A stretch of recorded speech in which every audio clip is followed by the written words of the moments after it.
Welcome to the Hip Hop Hustle podcast. I'm with a phenomenal artist today, the one and only KELS. For those of you who don't know, absolutely amazing voice. I just got to put that out there from the very beginning. It's one of the things that when I see on the internet, people comment on your voice a lot, and it's like they don't expect it, and it's kind of true in a weird way because like you've got this really amazing like jazz, pop, soul, R&B vibe going. And for anyone that wants to check her out, she just dropped a couple of projects at the end of 2022. So I think We Tried and By the Christmas Tree as well came out. So feel free to check them out. But there's some awesome work and some really good music videos as well. So pleasure to have you on the show.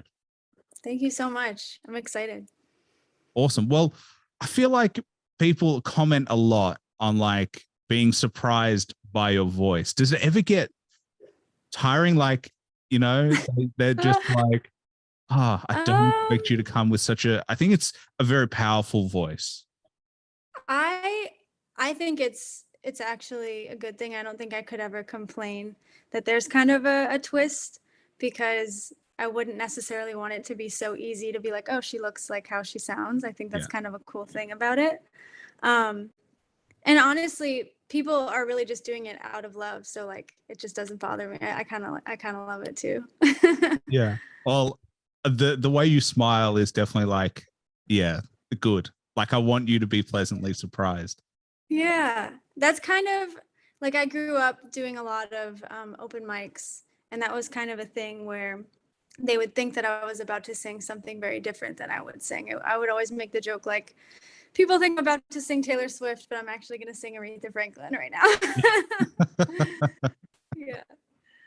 That's awesome. Like, I've always wondered, like with singers in particular, because it's really difficult to like go from their speaking voice to the singing voice. I spoke to Harley Blue. She's also a jazz musician, and she has a very strong voice, and she has this thick British accent. And I was like, when I speak to you, I don't get the same vibe. Whereas like with rappers, I can kind of pick it already in just the way they speak. So I think it's really interesting that it doesn't translate as easily across into singing. Yeah. And I've always been very protective of my speaking voice. Like, I don't overuse my talking voice. I don't necessarily love as bad as it sounds, I don't love talking. Like, anytime I go to a party, like I'm very soft spoken, like I'm not extroverted at all. But then when I get on stage, it's kind of just something that it's not even really me. Honestly, I feel a very big separation from like my talking voice and like myself and me going on stage and performing. And people have also told me I don't talk like how I sing. So, and I think that's true, because when I was younger, I realized that talking too much would hurt my voice. And I've always just kind of like kept that softer tone to protect it. Well, let me say that is a lesson I certainly have learned. Yeah. I also can't whisper. I don't know how to whisper. It's bad for your voice, so I never would do it. But now I just like can't do it. Oh, I didn't even know whispering was bad for your voice. It is. It's very bad for your voice. Do you know why? No. But now I can't, so it sucks. You know, what you've done is you've given an excuse to all those loud talkers who cannot whisper. Right. They're all going to be like, yeah, but I have this really weird thing where I don't also talk super, super loud. So I'm just weird. Yeah, I wasn't like, geez, stop shouting, KELS. Like you can take it down. And you do have like a very pleasant, like just an easy volume and tonality. My brother, unfortunately, does not have that. He is a shouter. He's a loud talker. So I remember growing up, it was like, as a kid, he would just be just talking so loudly. And it's like, Josh, we're inside. Yeah, like I'm right here. Yeah. But now I think he's going to start telling me like, hey, it's bad for my voice. You know, I've been protecting my speaking voice for a long time now. Yeah. I'm just a whisperer now. I mean, a non-whisperer. Sorry. Non-whisperer. So it's interesting though that you said that you separate and that you feel like Mhm. there's a different person. Can you Yeah. describe like when that happens and what the feeling is like? Yeah, I mean, like in my lyrics, I really don't hold back in terms of vulnerability. But like in real life, me, Kelsey, everyday Kelsey, I don't really share a lot. So like when I'm on stage and I'm Kels, I'm sharing everything. I'm sharing what I'm feeling. I'm sharing a story that actually happened. I write all of my songs from like a very real place.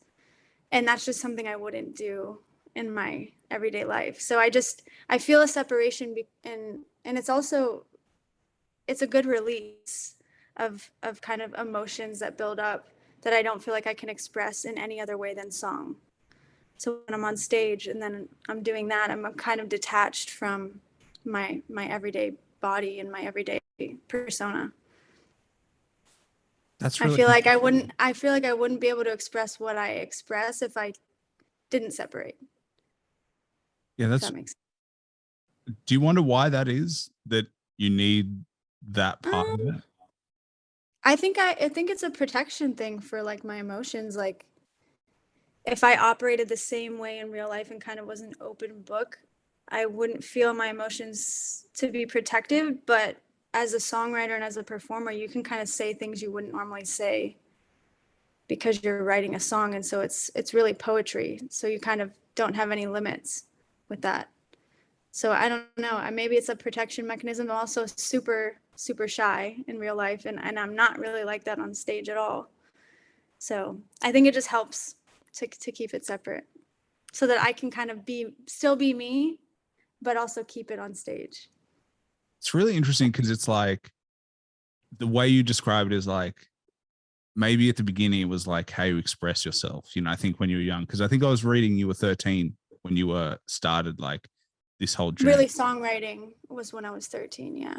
But even then, I wasn't separating at all. Like when I would be on stage and I would sing around that age is when I started like singing in front of people. I could barely open my mouth.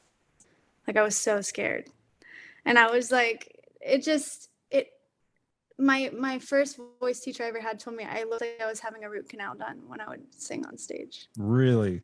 Yeah, like I'm just a very private, shy person, and so I think the separation really developed obviously from repetition of just doing it over and over again, but also just, yeah, I had to separate. So, Yeah. Because it feels like it's like chicken or the egg in a way, where it's like mhm, you found a way to express yourself, but you also mhm. found a way to foster your own creativity. And it Yeah. protects both of those things in a weird way. Yeah. And I wonder, like, for some people, because it obviously took a long time for me to get to the point where I was able to separate and just be comfortable and keep it on stage. But I wonder at what point some people end up quitting when they feel that initial jolt of, I don't like this.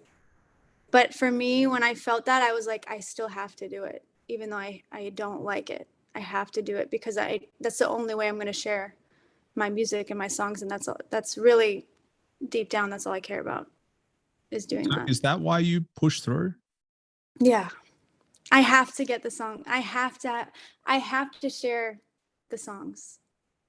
It's like whenever I have a whole, backlog of stuff that I'm writing, I'm just like, I need to put these out. I don't know how, but I need to. It's just something that's in me. I don't know. Yeah. Because when you say you wonder what stops them, I think that feeling stops them. That feeling Yeah. of, oh my God, I'm getting a root canal done. And Yeah, I'm and on stage. maybe there's nothing underneath. Maybe there's nothing like that little voice that's like you have to, because that's what I have. And I get super depressed if I don't perform a lot. Mm, that's really It interesting because I was like, But before, obviously, it used to be the opposite. I would dread performing. yeah, that's really like cool and interesting because I was like, oh, maybe you could just like release songs while doing it in the studio, but it's actually performing live. So That's all yeah. I would I would just rather do live albums. I would rather do live sessions. Like I don't like the studio necessarily because I love capturing a moment. I don't care if I can do it perfectly after the 100th try, and I don't care if people can do it perfect after the 100th try. Like, that's kind of its own thing, being a studio artist. And there's nothing wrong with that. It's just different. I prefer live, and I prefer to capture a moment in time. I'm a very spontaneous person in that way, but also just in general. Yeah, I think I spoke about this recently about like there is something beautiful about imperfection, and there's something beautiful about mistakes. And when I was younger and I started listening to music, I was like, why are there so many mistakes? Like, I can hear the mistakes and then it would annoy me and I didn't get it. And now there is something, I don't know, it's easier to connect to something that isn't perfect. Because if it is, it's like too far away from you. Yeah, and it's kind of, I mean, there's a time and place for that though, I think. You know, there is a place for just studio work, and there's a place for live work. I just prefer live so much more. Do you like feeling the audience? Yes, I love that. Because of most of my songs, and a lot of the songs that I'm about to release are really, I wouldn't call them dark. I would just call them honest, like not trying to paint a picture that's not real. And I feel like people resonate with that when you're not afraid to do that, because sometimes they don't feel like they can do that. And that's also why it's hard for me to kind of record videos of me singing in my room. Like I like there to be people. I like to share with people. COVID was really hard too, because there was no performing. Yeah. It's weird because like I have this image of you on stage and you're just 100% all out, you're committed, you're in the moment. Then literally you walk off stage and the fans are like, oh my God. And you're like, hey, like I'm back, like my normal personality is back. and oh no, I don't turn it off like that. No, not till I get home. I don't turn it off like that. No, I can't do that. Yeah. Okay. So it stays at home. It stays at home. Yeah. Okay. All right. Yeah. That makes more sense. It's not like had this amazing of like, now we're done. No.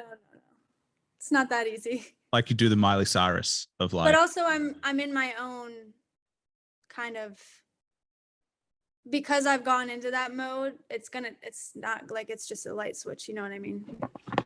Yeah. So does it make it tough to just like stay in, like, I feel like we're talking about two different people in the weirdest way, but is it tough to stay as Kelsey for a long extended period of time? Yeah, because my purpose is really to write and sing and perform my music.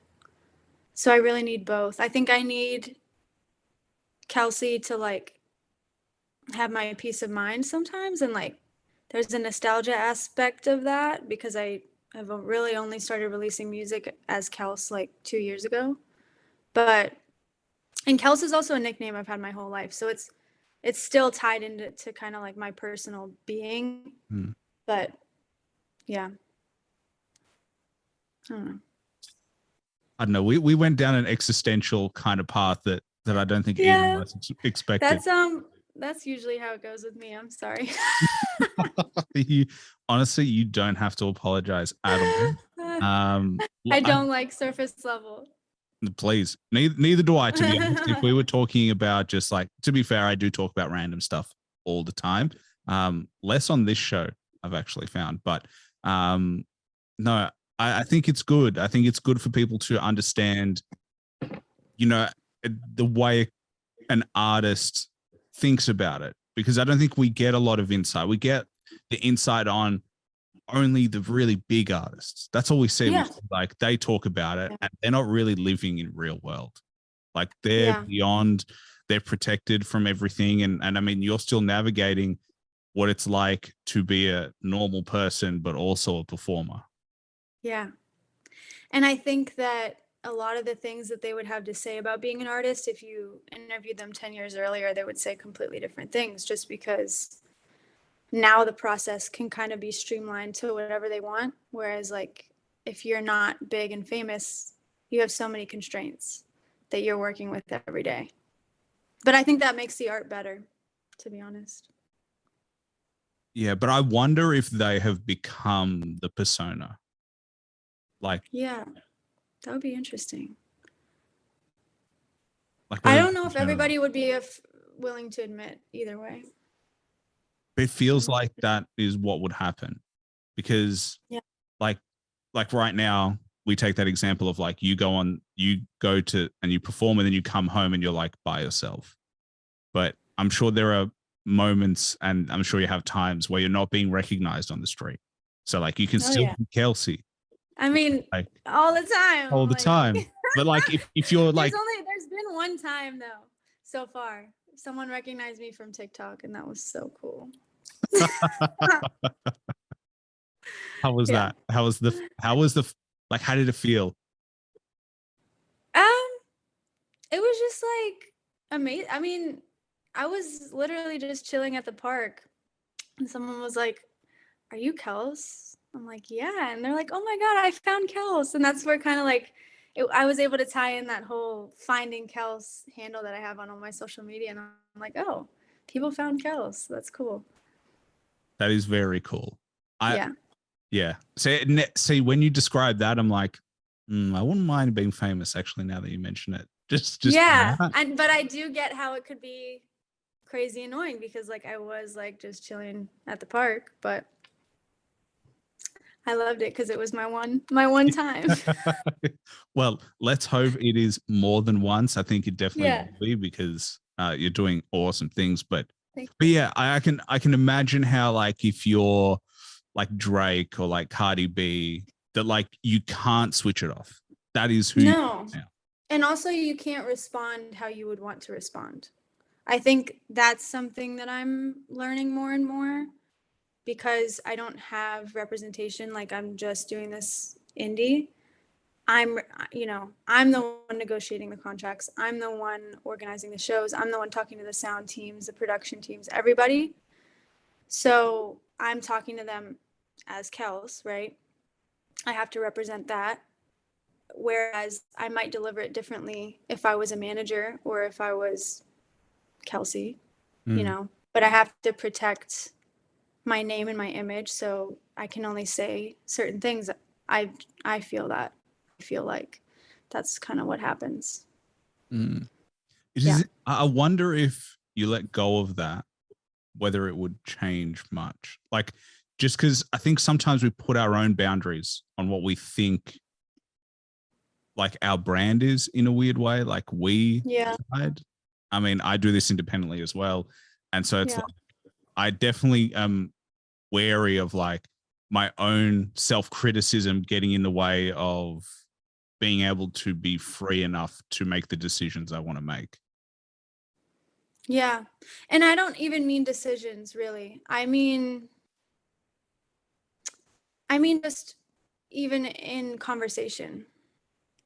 Like if a manager wasn't okay with a certain contract, they could kind of deliver it a certain way. Whereas if I'm delivering it as KELS and as the brand and as the artist, I might deliver it differently just to maintain a certain brand and a certain, I don't know, perception. 50 Cent actually spoke about this in his book. And he said when he goes into contract meetings, he's Curtis Jackson. He's not 50 Cent. So he is, 50 Cent is his stage persona, and then all business is Curtis. And so it's like he is not scared of the difference, because it's like, hey, I'm a business person and I'm going to make these decisions and I'm going to say the things that Curtis would say, not the 50 Cent would say, because 50 Cent that makes sense. Stage. Yeah. And well, there's a whole other layer to that, being a woman. So yeah, you can say certain things and it be perceived very differently if you're a woman. Have you experienced that? Definitely. I would say even my stature and my size as well, just people aren't expecting any pushback. And not to say that it's always pushback, but just if there are situations where two people don't agree or we don't agree, It's kind of like off-putting, but it's like if I was a guy and maybe if I was bigger or taller, they would expect that. Does that make sense? Yeah. Yeah. See, in a completely different way, like I've worked corporate and I'm quite broad and I am quite big. And so I'm always aware of the perception of like what would happen if I walk into a room, and then the perception of like me responding, and then if that can come across aggressive, and if like I have to tone it down the other way of like, Exactly. and it is weird that our physicality influences the perception before you even do anything, and already influences what people think you'll allow, especially being like a smaller woman. I think both ways. It's really relevant to know kind of how you're perceived and then how people react. And then also your voice. Yeah. Like it really is. I mean, my career professionally was in sales. So like voice was everything to me, is like how you say things, what you say, the words you choose, the structure you choose is everything. And I had some amazing female salespeople, but like some of the skill set that I had to learn is overcoming the voice challenges. And then my skill set was like, how do I become nicer? And how do I become more friendly vocally rather than, and it was like we were both making this shift towards this nice middle ground. But it was just interesting to see that different challenges for different people just based on who we were. Yeah. I think if you're somebody that doesn't necessarily have to think about it, it might be hard to understand. But I totally get that. Even with my lyrics and the words that I'm using, word choice is really important to me, because it just determines kind of how people will listen to my songs. Some people, they really only care about the melody and kind of how it sounds, and some people really just care about the lyrics. It just depends. Yeah, I think it depends on the song. For me personally, like it depends on. Sometimes the melody can carry me through. It's a nice enough melody where, like, when I listen, sometimes the melody is so much better than the lyric. So then I can't help but just tune into the melody and zone out mentally. I can't do that. Oh, really? if they're just spitting words that are just jumble, I have to turn it off. It happens. I can't not hear it. I just can't. It's really happens bad. to me when I listen to like soul samples, like when they get vocal soul samples, and it's like this beautiful, like angelic voice that just blends into the drums and the snare, and then all of a sudden, and then I'm like, I don't even care what you're saying, my friend. I'm just into this instrumental and just this production, and then all of a sudden, but it is definitely interesting that you can't switch it off. Yeah, and I listen to a lot of like lo-fi and just instrumental jazz for that reason. I have a different standard for the words that I will listen to, because I'm really big in, like, everything you listen to influences you. So like I won't listen to quote unquote bad music. I know everybody's gonna define that differently, but I think everything you listen to influences you. So I just won't. If I don't feel like it's quality, I just won't listen to it. If I have the choice. Yeah. Do you find yourself overcritical sometimes? Because I mean, I'm sure you're critical of your own work, and then all of a sudden you pick up the mistakes that other artists make that you're trying to fix in your own work as well. No, I'm really not overly critical of others' work. I would say I'm mostly my biggest critic, because I understand that art is perception. So I understand that, maybe I wouldn't have sung it like that, or maybe I wouldn't have said it like that, but there's obviously fans and people that resonate with it. So I think in terms of critical, I would say I'm a huge perfectionist, and I don't think anything is good enough that I do. So, But I think that's also good because I never want to stop because I'm never going to be, no one's ever going to be perfect. You struck a chord with me on that because I'm very similar. Yeah.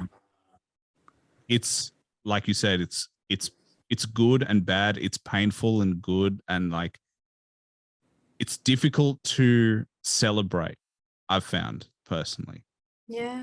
Yeah. Like it's difficult because you're still aware of all the other things you want to fix. Yeah, but it's also like a beautiful place to be in because I wake up every day wanting to do that. So like if I had felt like I had achieved that, like I wouldn't know kind of what to do with myself. So I think it's a good, although it's very frustrating, I will say, like I'm sure you feel that too, just little things that you probably hear or see that you're doing that get you caught up. I think it's also kind of the reason to live as well. Mm. It is definitely words that I say.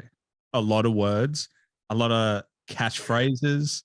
I've been working on just saying less filler words and being okay with pausing and letting the right words come to me. That's really difficult to do. It's very similar to music, I would say. People are also very afraid of space in music. I think it's kind of what you don't say that also matters a lot. Now that's Do it. you feel like the more that you talk, the less critical you are, or the more that you talk, the more critical you are? I think it's a balance of both. Mm-hmm. I'm hypercritical of what I say and how I say it. Mm-hmm. There are moments that I'll listen and I'll be like, that came out really nicely. Like, well, and then 30 seconds later, I'm expressing myself again, and it is an absolute shit show. And I have no idea what happened. It's like I forgot to speak or how to structure a sentence. And I'm like, hey, you know that thing that you did 30 seconds prior in that episode? Feel free to replicate that. Yeah. So you want yourself to be a factory? Not a factory, but be able to come out with, I think eloquence is important, and I think it's undervalued. And so when I'm trying to speak, I'm like, I want the ideas to come out well. And I want to be able to ask a question in a concise way because this is obviously not planned. And so it's about getting better at being more in tune with who I'm talking to, asking clear questions, being able to respond in a clear manner and make it easier for my guest and also for the listener to be able to hear what we're talking about. Yeah, that makes sense. But now that you mention it, I don't want to be a factory, so maybe I'll be less critical. I'm really I think what you're talking about is consistency is probably the biggest thing, that you just like want to know that when you start the recording that you're going to be able to perform. That's the same with me though. When I get on stage, Yeah. I think there's less pressure because I don't do this live in the sense of I don't have a crowd in front of me. Right. So, and to be fair, this is just talking. Like that's been the thing for me personally. That's like, hey, we're just having a conversation. I've had many bad conversations in my life and we're not even close to anywhere near that. So I think we're all good. When you say just talking, that for people like me is like, oh my God, it's so hard. So you think what I do may be hard and I think what you do is hard. So it's all relative. I appreciate that. I think it's just my way of taking the stakes down. Yeah. Just lowering stakes where I'm just having a conversation with my friend. And people don't want to see anything other than real conversation really at this point. I feel like authenticity is only becoming more and more valued. People aren't really interested in just watching some staged kind of Q&A, I would say. Yeah, I've always found those weird because they're so manufactured. I was so worried that that's what we were doing. Really? Why'd you say yes? Why not? I still want to, I still want to come on and talk about my music and talk to you, but I don't know. I get nervous. And so I'm like, oh my God, what if he asks these 10 questions and I don't have the answer to 5 of them? What am I going to do? To be honest, my biggest fear is not that you don't have an answer, but it's that you have a pre-recorded answer. That is honestly way worse. I would rather sit and watch you think about it than I would for you to be like, okay, let me tell you the spiel that I've said 300 times in my life already. And I'm so glad that I haven't had to do that once during our interview or during our conversation. Well, it's always danger signs when I can see your eyes glaze over while you're speaking, and then I'm like, we got to change this up. Yeah. No, I will say no pre-recorded answers so far. So we're good. Awesome. Tick the box. But I did want to get back to, like, you were talking about this like motivation that you have of like, you have to get it out and then you always want to get better. And then it's like a beautiful place to be in of you want to express and you need to express, but you always feel there's room to improve. Like, how do you balance that as like being all encompassing? Like, how do I not get overwhelmed by it? Or because there's only one me, so like, who am I comparing it to? Like, I kind of have to keep that idea in the back of my head. Like, there's nobody else that I'm going to be directly in competition with or directly in comparison with. So I think as artists, we should remember that, because everybody's art is different and everybody's art is their own. So, I mean, I try, although I'm super critical, I try to just balance that with not allowing myself to kind of do that negative self-talk thing. I do more of just like objectively stepping back and then looking at, my songs that I've been writing and things like that. And I actually don't listen to my music once it's out at all, because I can't change it. So I only listen to the stuff that's not out. I do the same thing. So, it helps me a lot. I used to do that. I used to be like, oh my gosh, that breath is in the wrong spot, that da da da da da, and it's already out, so you can't do anything about it. Now I just listen to my demos and obviously other people's music. But so funny. It feels like we're very similar yet so different all at the same time. Just in the process of the way we create and the way we go about just managing our different art. I only listen to the podcast that I'm editing, and I listen to every single one. But like you said, once it's out, I never want to hear it again. I actually hate, my friends sometimes do this to me and they just put it on. I'm like, turn it off. I can't listen to it because it's already so far away from the last time I thought about it and the last time I was already critical of it. I can't let myself I don't want to be reminded of the things that I've been working on already. And I've already had that conversation and heard it. So I'm like, pass. Yeah. And I'm also, sometimes it's hard too, because I'll get a demo where I'm like, I usually listen to my demos like in the car, and I'll get a demo where I'm like so attached to how it sounds. And then once the studio recording is done, it's like the magic is kind of gone. So that's also something that I need to balance too. So do you often listen in the car? Yeah. I'll listen back on like stuff that I had written either that day or that week. I try not to listen to it on the same day that I wrote it. I try to like give myself time. And then, I'll listen to demos from like a year ago, 2 years ago. I have way too many. Yeah. It's a good problem to have that you have too much music recorded. Yeah.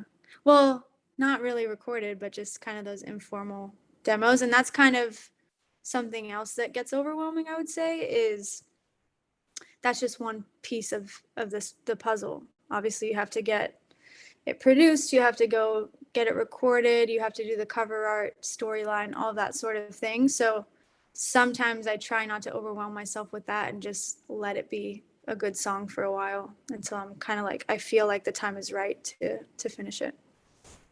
Do you write all the time? Yeah, I try to write every day. Because I used to not be like that. I really started that this year. I used to kind of let inspiration just hit me in the face, and like, it's really a muscle. The creative mind is a muscle. And I also realized pretty recently that doing nothing is really good for my creative mind. And I also realized, like, when I was younger, that's when I would write songs, is when I was bored, or that's when I'd be humming. And kind of the way I was doing it before, where when I would let, inspiration just hit me in the face and be like, oh, I'm writing today because I have this great idea.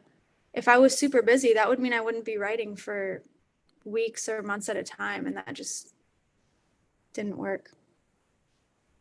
Right. So, yeah. Yeah. See, I'm finding your creative process so intriguing and so interesting, because a lot of people I talk to, they're like, I just live my life and then I see things and that inspires me to come up with an idea.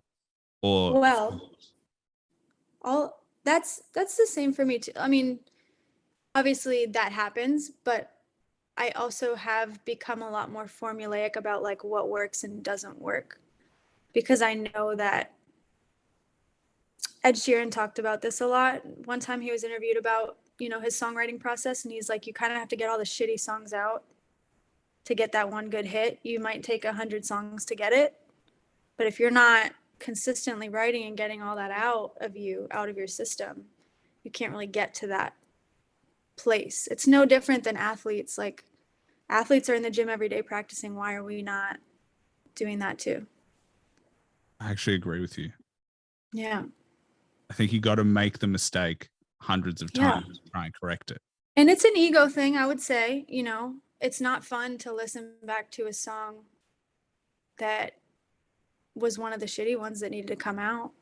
But once you get to like a rhythm and you feel like it's developing into something more, maybe not that song, but a new song because of it, I think that's like really, it just validates all the time that you're putting in. And I also think, if you can do it at home repeatedly successfully, you can probably do it on stage, and you can probably do it when you're needed to, because it becomes automatic. And I think you don't have to think about it. Yeah. And there is something cool about the moment of like you were talking about, the moment of like, the pressure is on, can I deliver? But also to have enough of a catalog, enough of training in your background to be like, I'm prepared for this. And just doing it so many times that you don't even have to think about it. Like, I don't get nervous to go on stage anymore, because I know that I love the fact that whatever happens, happens. Like that, I'm like that sort of junkie where like I love spontaneity, but also you have to get to a point where you've done it so many times that like you just have to trust yourself. If you don't trust yourself, you're going to mess up. And I used to ride horses like all growing up, and that was a really big thing when I was riding, is if you don't trust the horse, or if you don't trust yourself, they will do something that could throw you off the horse. And that's kind of the same thing when I get on stage. Like, if I feel in the back of my mind like some sort of insecurity, like, I'm gonna mess up. That is a cool analogy. Yeah, when I'm getting on stage, I'm kind of like getting on a horse. On a horse. Yeah. So how long were you riding horses as a kid? From about 7 to 16 or 17. And my horse just went to live with somebody that he could just like go out in the pasture and just hang out, because I was in high school and I just didn't have the time to put in, because every day at the stable, like, you can't just like do that and do cross country, tracks, musical, all of that stuff. So I would just visit him at that point once we gave him to another family. I remember riding a horse as a kid. We went on a school camp, and it was not as calm as what you describe it as, because I remember I was a pretty tall kid. Like, I stopped growing when I was like 16. I like stayed my height. Oh my So, gosh. so I had this. They gave me this horse. I was in primary school. I think it's elementary school in the US, but they gave me this horse, Dollar, and he was a big horse, and like, You remember his name? yeah, I remember, because it etched into my head, because they didn't call you as your name when you were on the horse. They called you by the horse's name, which I think was quite impersonal, personally, because they were like, Dollar, and I'm like, hey, I'm Aaron, but whatever. And we were just walking around, and I don't know what was going on, but out of nowhere, the horse like got up on its hind legs and neighed, and then they yelled at me for not controlling my horse, and I was like, I don't know what's happening right now. This is the first time. Were you scared before he did that? No, I was actually okay. I think I was definitely worried about Dollar's temperament from that moment moving forward. So yeah, that was my experience horse riding for the first time, and I was like, oh right, it's not as easy as it looks. They can totally sense any sort of fear or apprehension. So maybe that's what it was. I mean, maybe you had something subconsciously going on. Yeah, it's because I knew inherently I had zero control. Okay, well, there you go. They will throw you off. Yeah. You get the right horse and they'll throw you off. That's for sure. Well, he definitely tried. Luckily, I survived to live another day. So you didn't fall off? I didn't. No. The survival instinct was strong at that time, I think. But yeah. Do you miss riding horses? I do. While I'm on tour starting at the end of the month, it's basically like a southern US tour, and my dad lives in Oklahoma, and he lives kind of in the middle of nowhere, so a lot of his neighbors have horses, and I'm gonna get back to riding while I'm down there. I do it when I can, but like I really haven't had any time to do that. So yeah, well, you are pretty busy. Yeah. You just it's kind of something that I know that once I've kind of got to a place where I feel like I've achieved some of my goals, then I'll probably get back into it more regularly. But yeah, we do give up a lot of the things we used to enjoy as kids when we become adults. Because you just have so much time and no expectation to produce any results. Yeah. You just get to wake up, you get taken to school, then you get taken home. So, I mean, I think everybody would probably benefit from like reconnecting with the things that they used to do as kids. I think that kind of gets like stigmatized a little bit. Like, if you liked doing arts and crafts, like you can still do arts and crafts when you're 50. I actually think it's good if you have something creative. Yeah, like, something. I look at people that I know and I'm like, how do you not feel like you have to get something out? Like, yeah, I feel like whether it doesn't even have to be good. It's not even about the good or bad. It's like about the expression. Yeah. And I wonder, like, if there's something inside that, like, I just think there's so much untapped potential out there because people just haven't let it out or don't have the ability to let it out. Yeah, some people grew up in an environment where it wasn't allowed, or it wasn't valued, or it wasn't praised, or they didn't see their parents doing anything for themselves. So I can kind of understand like where people get to that spot, because it really is a muscle that you kind of work, a creative muscle that you work, I would say. So if people never really got to even try or develop it, I think it can be really tough. And I don't know maybe they work out for that, like maybe there's other ways for that to happen, like in the brain, but I think it's always good. Yeah. Yeah. I definitely think exercise is one of those coping mechanisms for sure. Yeah. Frees Yeah. yourself. But yeah, I still think like creativity can be found in so many different places. You just got to find your version of it. Like whether it's building Lego, which I personally could think of nothing worse than building Lego, because puzzles and stuff like that was never my vibe. Oh my But goodness. if that's what you need to do to like feel creative, then like do it. Like, yeah, mine is cooking as well. I love cooking. do you have a signature dish? No, I don't. I feel like that I is the just, first question everyone asks when you're like, yeah. you like cooking? Signature dish.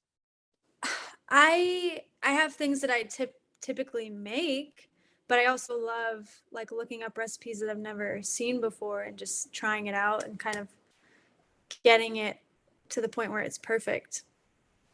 I think I go into like a really good flow state cooking because it's kind of something different from music that I can just zone out. I don't need a phone for it. I don't need any information for it, obviously, other than like a recipe if I'm doing a recipe, but it's just something that I can kind of zone out. And I think everybody should have something where they can do that.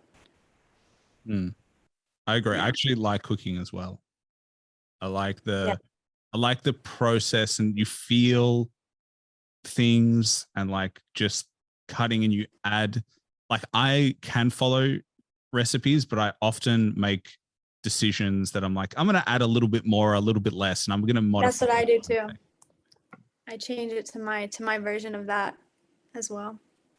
That's why I'm not good at baking. I'm a horrendous baker. Me too. I worked at a bakery though, so that's kind of crazy that I didn't pick it up. It's just not intuitive for me. It's because it's too formulaic. I found it was like you have to get your measurements right, because otherwise the bread won't rise. Yeah, all of that.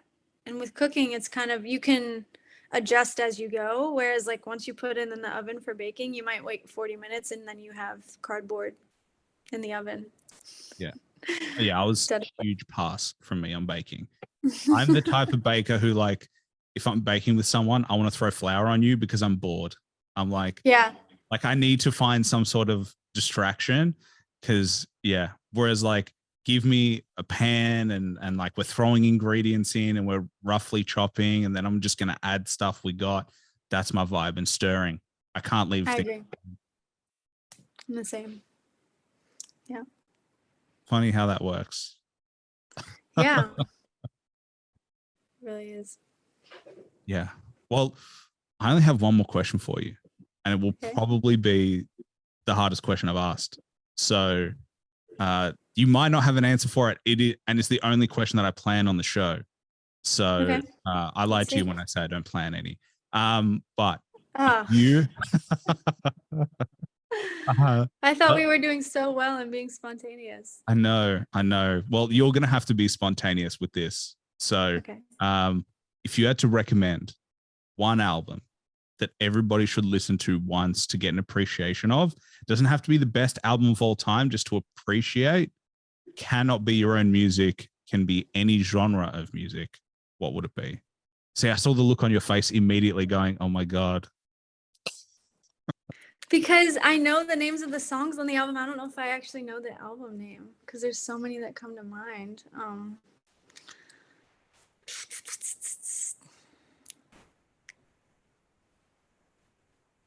Probably 19 by Adele. Why 19? Because that was kind of before she blew up, and I think that was her most honest songwriting. And I really that songwriting really shaped me as an artist, and it was just very honest and usually very minimalist in terms of production, and that's kind of the type of music that I just can appreciate so much, when you can really just listen to a guitar and a voice and the words and just feel everything. And I feel like that album, her first album, 19, obviously it catapulted her into the icon that she is, but there's sort of a uniqueness of that sound that she not lost, but changed once kind of the chaos started of stardom and things like that. And it's just like I have so many memories of listening to that album. It's a very nostalgic album for me. That's a really good answer to that question, I gotta say. Very good. My second choice was Chet Baker. I just don't remember the name of the album. I think it's Old Devil Moon, but I'm not sure. Oh no, it's called Chet Baker Sings. Which I'm pretty album. Impressed with the album title, because it's like, yeah, Chet Baker Sings. Well, he's a trumpet player, so okay, he sings on it, and he's a jazz trumpet player, and he sings on it, and then he solos with his trumpet. But it's a very good. Chet Baker was my #1 artist for 2022 Spotify Wrapped. Oh really? Yeah. Good shout out. Yeah.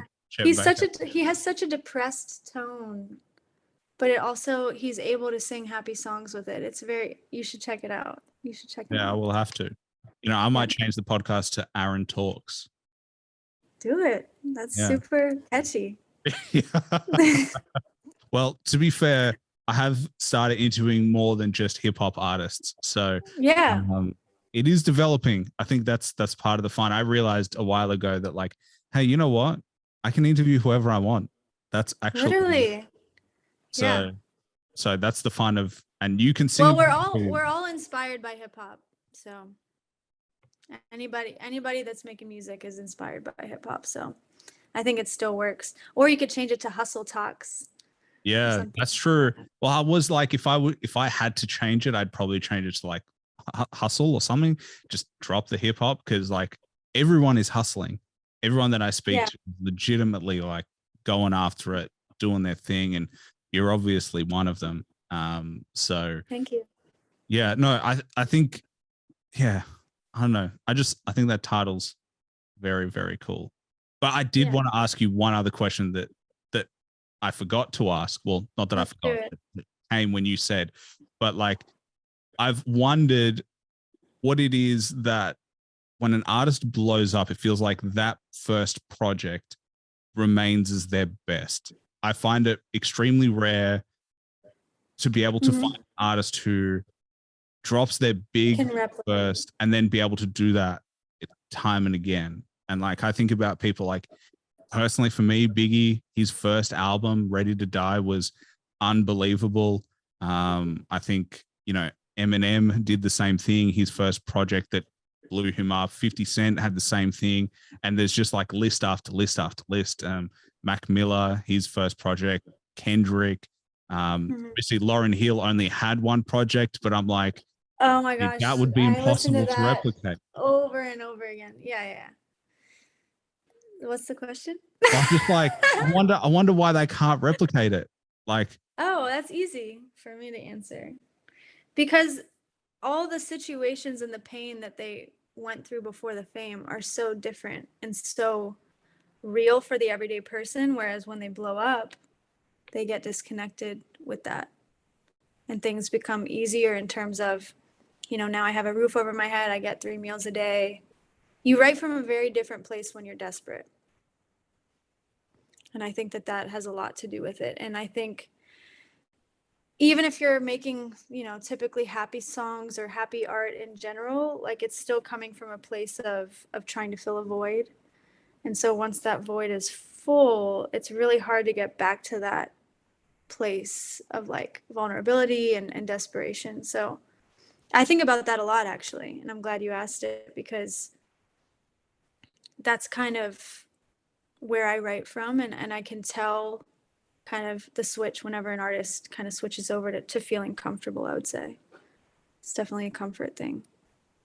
I think there's something must be broken with us as humans, that we need pain and suffering to like, or avoid, like there's an emptiness that we need to create from.